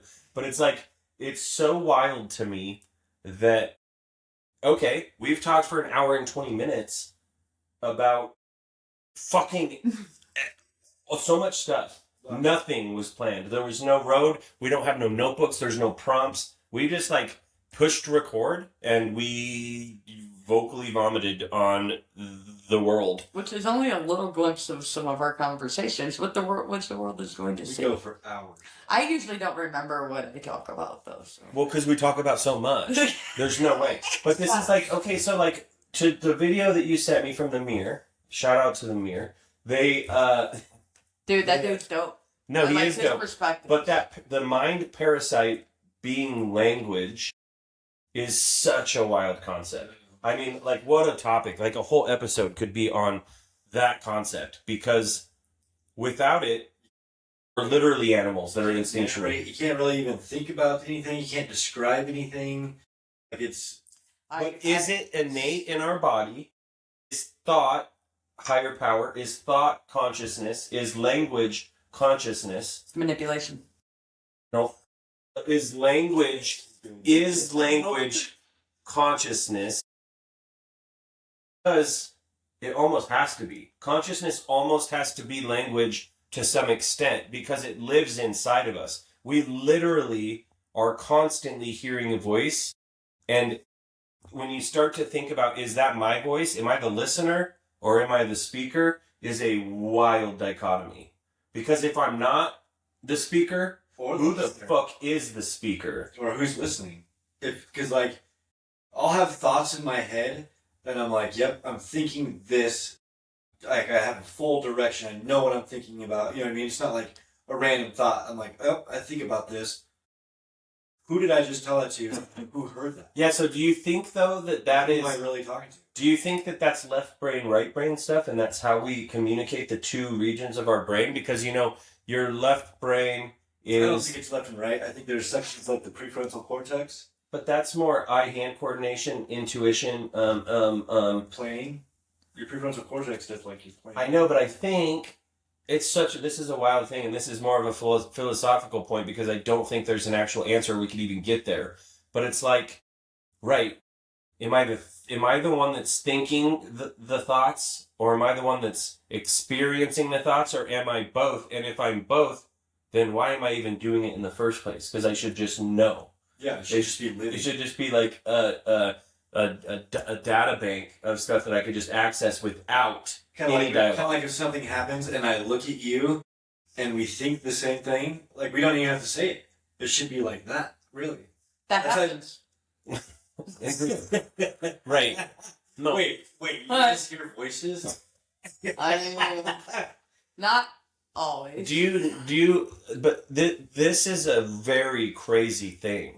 I mean, it truly is, like, when you actually think about it. I don't know what that means now that we were talking about it, but it's like when I actually go into my own head and I think about my thoughts, and then I'm experiencing my thoughts, am I also entertaining myself with those thoughts? Like, am I my own distraction? Am I my own narrator? Am I my own... Yep. If I'm all of those things, then what am I? Yeah, I think you are entertaining yourself, because then you have people that can't be alone with their own thoughts. You know what I mean? They just, like, it drives them crazy. You know what I mean? Yeah, clinically insane. And it bothers them. Or, like, you know what I mean? Like, yeah, people that can't be alone, can't be by themselves. Do you have... First of all, does the voice in your head actually have a sound? Or is it just you're not reading it, but it's like you're just... Like, I don't think that my voice is associated with the voice in my head. I think I'm just almost like ESPing the thoughts. Like, I'm almost just like, it's a sense that I can't explain to you, the voice in my head. It's not this audible voice. I view it as an audible voice at times. In your voice? Yes. So it has the way you speak, and it has your dialect, and it has your all of the stuff. That's how I process. Again, I don't often attach. I take that back. That's not true. It's learning. I just watch them and I hear them. You watch them? I see in picture. It's seeing. So it's not in your voice. Both. Absolutely. Like, it's like a television, right? Your thoughts are like a television? Yes. What? I build stuff for a living, so I build it in my head before I build it. You know what I mean? Like, there's okay, that's with that. And I think creatively, I use a different part of my brain. I'm not talking about those kind of thoughts. I'm talking your waking narration, your thoughts when I'm driving to work, when I'm sitting on my couch and I'm trying to find a program on the TV. I'm saying, like, when I'm just hearing the thoughts, the generic space filler thoughts, that is not a movie to me. It's quite literally like an ESP understanding of my thoughts. It's not like an audible thing. It's not a visual thing. It's quite literally like, it's a sense that I don't believe exists. I mean, it's a voice. I call it a voice in my head, but it's not a sound. I don't hear it, and I can't see it, but it's like Understood. It's downloaded. It's just... like it'll be like a full sentence. Like I can be like, "Oh, that chair moved." You know what I mean? But isn't it just a thought compressed into one thing? Or do you see like, "Oh, that chair moved," or is it just like the thought of that chair just moved? Like it's like the concept of it, almost like a Chinese letter, like how there's a whole sentence in just one character. But it is like a whole sentence, but it's not. I don't necessarily hear it. And I don't break it down. Like, I break it down into each word. Like, it'll be, oh, I think I'll wear these shoes today. Or I think... Those thoughts, yeah, me too. I should get in my, I should get in my I should wear the other shoes. Ooh, I don't like these shoes. I don't like this shirt. I don't want McDonald's. I want to eat something else. Oh. Those are actually like a narrated dialogue. Yeah, it is. That I'm reading almost, or that it's just thought. I guess that is the sense, is it's just a thought. Maybe that is what it is. It's not a voice. It's not a voice, but it's almost like something. Man, it's so hard to explain. Yeah. I guess that's consciousness, though. It's like I'm saying it because I'm thinking, like I'm telling myself, like I'm in control of it. I think we hear it, we process it in our own voice. Mm-hmm. I don't hear it in my voice either. But I think that if I was going to tell you, I think it is me talking to me, but there's no audible sound to it. It's like the subtitles in Nick's voice. Like that, yeah. Except for I'm not reading the word. I'm not either. I'm having the thoughts, and I think they're in my voice, but more than that, I think it's like, this is how Nick thinks. This is Nick's thought voice. Or like, this is... I know that's weird. You know what I'm saying? The more we try to explain it, the more confusing it gets. But it's like, okay, so my point there's is... that look. My point, though, is that I believe... and we're going to dive into consciousness at another point. Yeah, but it's like, I think that this is the divine. Like, I believe that the way that we're fundamentally... the way the human body works, the way the human psyche, the human mind, the way that we think, the way that we operate, it lives in the divine. It lives in the unknown, and it lives in this realm of like source energy and everything. And I think that like we try to put human labels on it, we try to put human characteristics on it, but it's not understandable because it's higher power stuff. Like it's truly, if you were to give a deer a smartphone, or even a monkey a smartphone, he might be able to get to YouTube. Like you might be able to train one to like get to like know that this like monkey see monkey will do. Like if I push this, he might push that to get to the video. But he's not gonna like get to the internet and Google stuff. He's not gonna like change his settings. Like you would never be able to figure out what the Wi-Fi password is, or what Wi-Fi is. Even if you had it, you're just like, this is the Wi-Fi password. Yeah. And you think you would never be able to figure it out. Yeah. Why? And so I think that think they have thoughts. Yeah. I think that animals even have thoughts. Oh, absolutely. To be honest with you. I just think that, back to my point though, I think that like us trying to label higher power stuff is where we get lost in translation. And I think that like even just to be able to use my voice in a steady way for as long as I want to talk without getting bandwidth issues or latency issues, like, like I can talk forever. You can talk forever. You can talk forever. I'm not talking about the skill, but like just to be able to converse and talk forever and to have consistent thoughts running forever on any topic all of the time. That's not understandable to our brains because it's so complex. It's so deep. It's so heavy. Yeah, and people spend their life, right, trying to dissect it, trying to figure it out.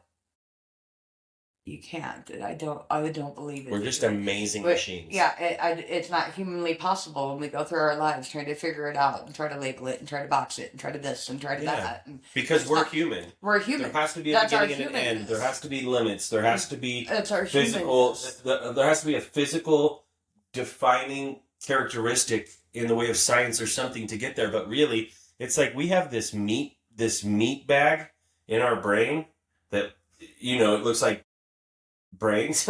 Looks like a cue ball. It's all smooth with no wrinkles. What?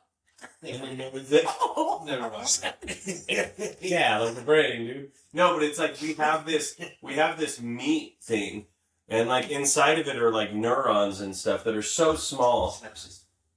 Right, and then the communication of electricity that just bounces between these neurons give us what we perceive the world. Like quite literally, like we were talking about this last time, is our eyes, we think that we're observing and watching this in real time, but really our eyes are a sense and they're receiving wavelengths, and then our brain processes those inputs to create this world around us, and it's just all holographic, whatever. Our sounds, we hear stuff and we think that we're hearing you when really it's just a vibration, and my brain is creating the world that it is. And if I feel your sweats, I can feel, which is such a crazy concept, that like at the tip of my fingertips, first of all, that I can move my fingers, but secondly, like that I can feel different textures, and then my brain processes that and allows me to compare it to other things and be able to say, this is smooth, those have a texture. I can feel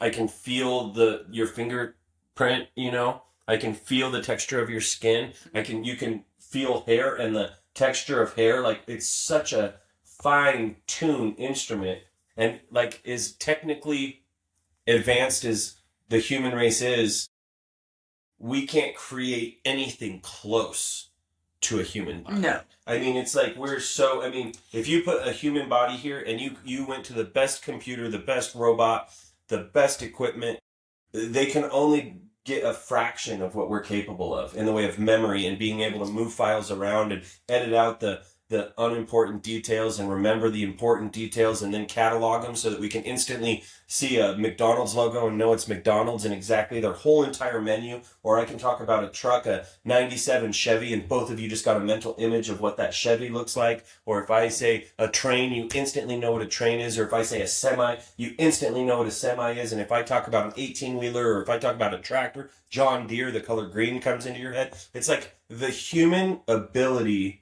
is so advanced. It's so crazily advanced that like we can't even define a fraction of it, you know? And so it's like that has to just be divine. The only logical explanation is higher power. Absolutely. That's it. And so it's like trying to label it as just divisive. It's like there's obviously something bigger than us. Yeah, we naturally as humans want to box it in. Like, it's a natural thing to want to box it in, to label it, to limit it. And it's unlimited. Like, it's not possible. But we spend our lives trying to do that. The human condition is all about understanding them. It's like, I want to know.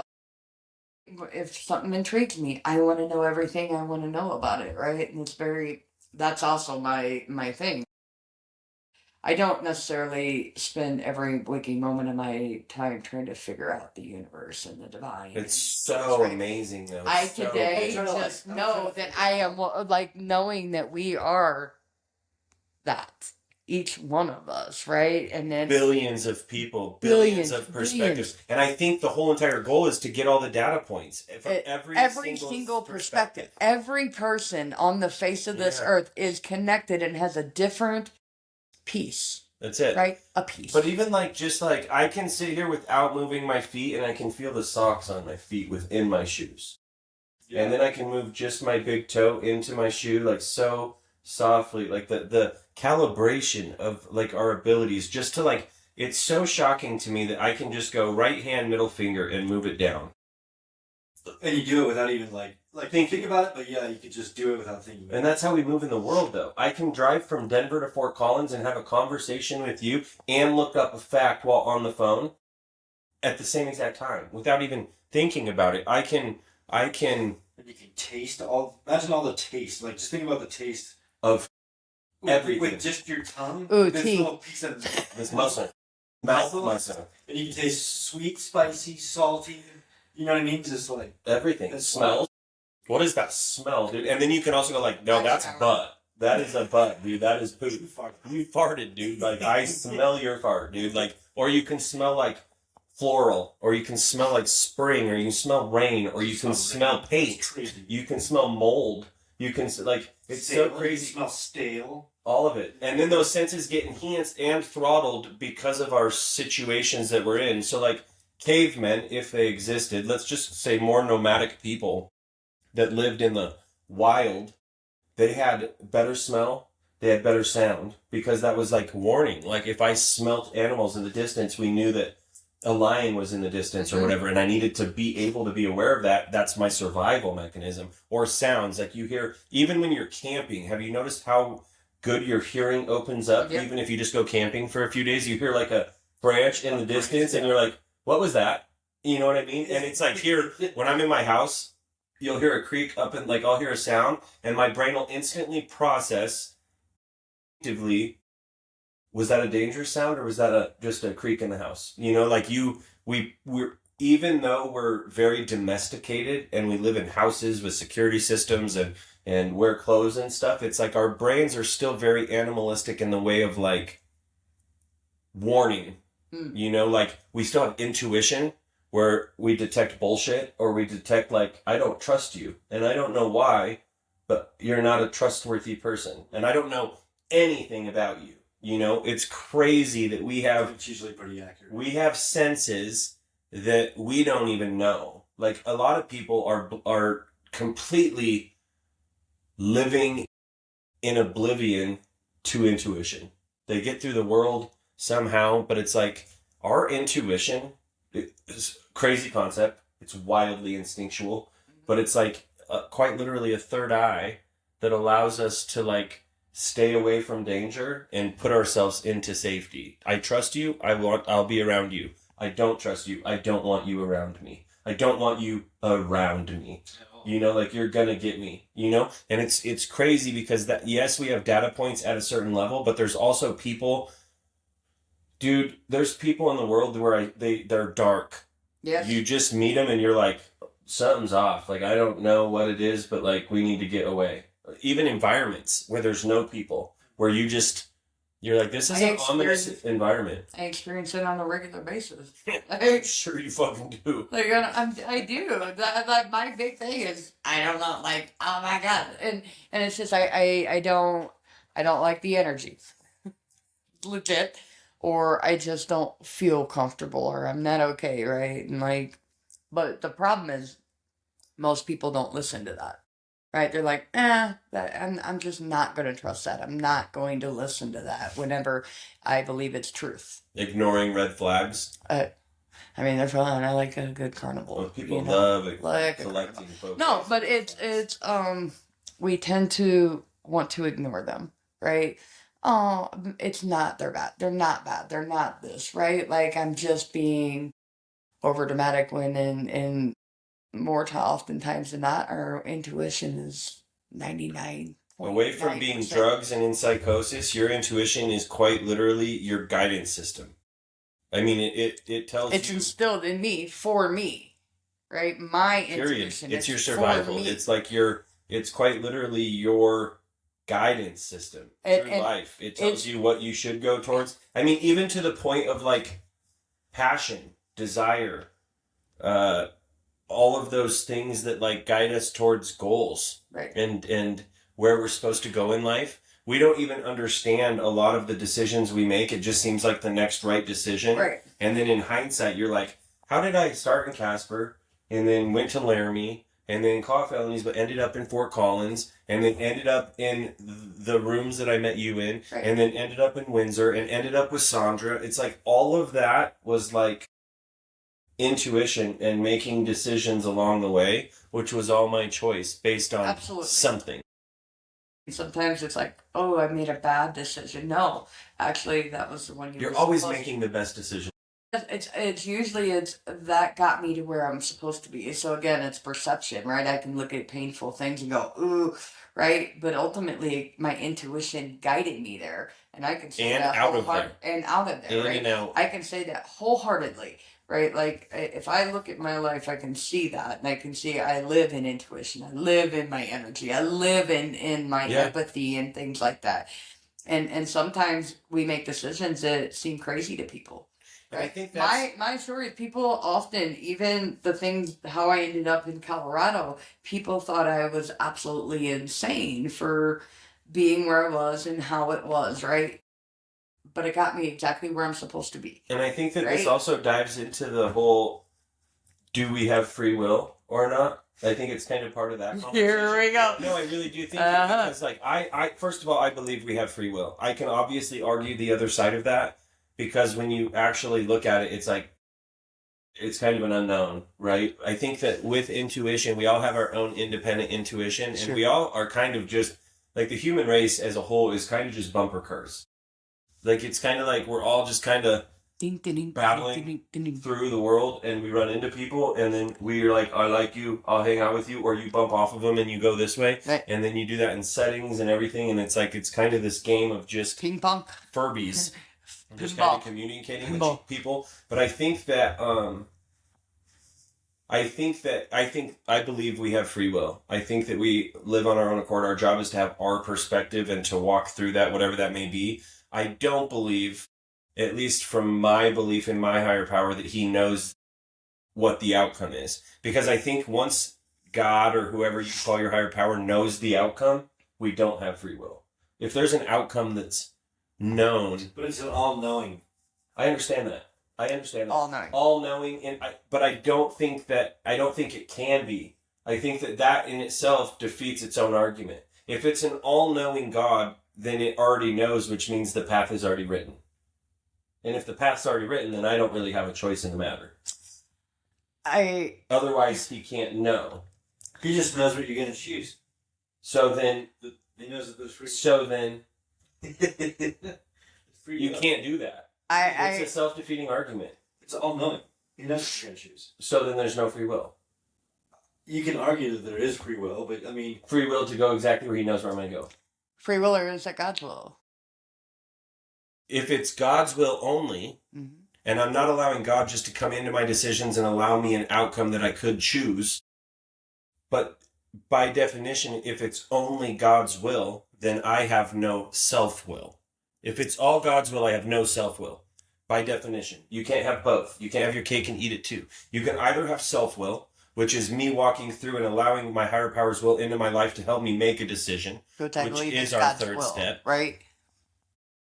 Me too. I believe God's will allows me to find peace. It allows me to find the right outcome. It allows me to take a breath or a pause and just sit with it and then see very clearly the choice I should probably make. Now, making that choice is a whole different thing, which is where I believe we have self-will, because I can go, this is the right choice, but I'm going to go over here, and then I get to face the music over there. And maybe he knows both outcomes, and maybe inevitably they both, no matter what I choose, lead to the same spot. I which believe would that. then be an all-knowing thing, because he knows the outcome while not necessarily knowing every avenue therein. But by definition, if God knows the outcome and he's all-knowing, which he knows every outcome, then I don't have any self-will. I believe we have different paths that we have free will to take. However, we're going to end up where we're supposed to end up. I love that line, because I believe 100% I'm going to end up where I'm supposed to end up, and I never will know where that's going to be. Correct. Everything works itself out. Everything in my future is still blank, right? Like I have no idea. I have no idea. I can take steps. I can do this. I can maneuver. I can whatever, right? But I ultimately still don't know what that looks like. I can think, okay, this is what my future and my want and I'm gonna look like, and then all of a sudden it's never that. Does God know that you're going to die at 76?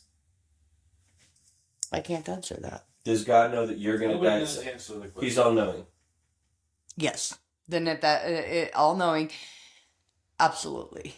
So does God know that regardless of this choice I'm making right now, that I'm going to hit the intersection just beyond it, no matter what, that this next thing is going to happen no matter what I do? Does he know that? Whether or not I use again or don't use, he absolutely knows I'm going to get to this point right here. Yes. So I have no self-will. You do. How? Because you can choose to do it. No matter what, I'm going to get to that outcome. What, I'm going to get to that point. You're absolutely going to get to that point. You have free will on how you reach that. No, but take any other. Okay, if I have self-will, I should be able to avoid this point. If I have self-will, I should be able to not go through this intersection, no matter what. No matter what, if I have self-will and I can dictate my path, I don't have to cross that street. And God says, it doesn't matter what way you choose, you're going to hit this street. By definition, I have no self-will. I might be able to make these two choices. However, if he knows that I'm going to get to here, no matter which option I take here, I have no self-will. I get the idea of self-will. I get the idea of choice. Sure. But I don't get choice. Because he already knows that. He already knows. Also, if he's all-knowing, he knows the choice I'm going to make. Right. So if he knows the choice I'm going to make, I don't have it's self-will. placed in you because you're one with Source. Like you're one with Source. That's the whole different take, is that I believe that God is within all of us. Absolutely. I think it's bigger than our comprehension. I believe I am being. I believe I am. I am one with Source, right? I believe you are. You are. Well, that's my whole entire take of higher power, is that God created the universe so that it itself could be experienced. And that means in its entirety, which means we taste the strawberries, we look at the waterfalls, we stare at the clouds and go, what a magnificent thing. We question the planets, we don't question the planets. We make fun of people that think the earth is flat. We make fun of people that think the earth is round. It's everything. It's every perspective needs to be experienced. And so we don't have a memory of our past. We're given this life of amazement, and it's our job to walk through it. And we're just another perspective of God viewing his own creation. And so I think that is my definition. But within that, I still think that he's all-knowing only because he sees everything that I see as I see it. So like, he's within me, and I'm walking through my perspective of my existence. God is also experiencing my perspective of my existence. So it's not that he knows my next move. He just is with me while experiencing it. He gets all data points. And so I don't believe that... I think that all-knowing is where the cloud lives. It's where the gray lives. It's where the fuzz lives. I think that...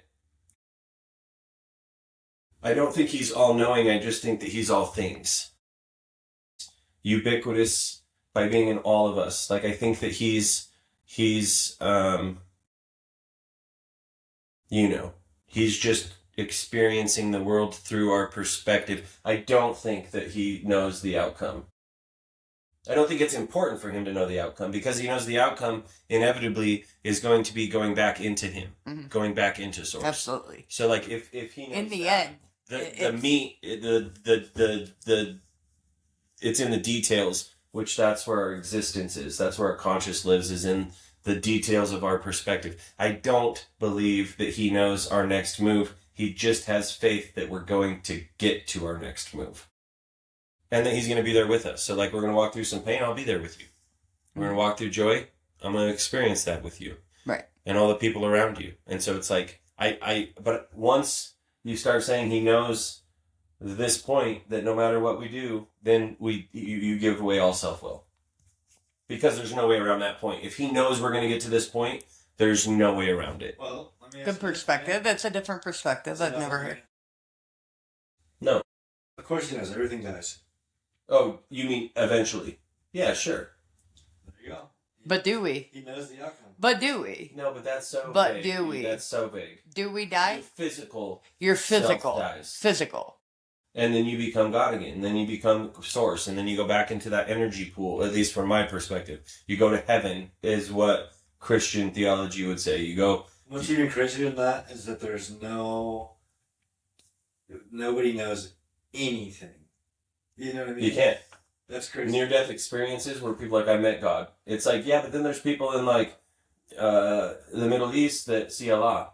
You know, it's like we're taught and instilled these thoughts into us, and then our belief system then allows us to see whatever we believe, which is a whole wild perspective as well. But I truthfully believe that, again, it all boils down to we are all one. Yes. Absolutely, No 1,000%. No matter what. No We matter draw what. off that energy, we go back into Which that into energy. Christianity is what Jesus was teaching anyway. Yeah. Being one. No matter what. And knowing that. Like, and for another day, we'll just go back into that whole thing. I We didn't do any conspiracy today. I'm not sure how we ended up in this, but this is what we did. I think we did good. We're at 149. I have to give it. Okay, later. She's got to take the bunny out. I don't know what that means. Do that. I think that we did good. I was just thinking though, it's like final thoughts. Yeah, we should do some final thoughts, and I just hope that this. I'm gonna be super bummed if like we didn't record it. Or it's like this is just a live thing and there's no recording. It's just like because we didn't do a sample. I clicked record though. This is the sample. I know. Recording now? I think that if this is a good thing, I think that it'll be a good. You could just pop off and be like a good first episode. Yeah, I mean we can just maybe we should just check it out. We're gonna check it out. And we'll see you guys on the next one. Deuces. Is this the stop button?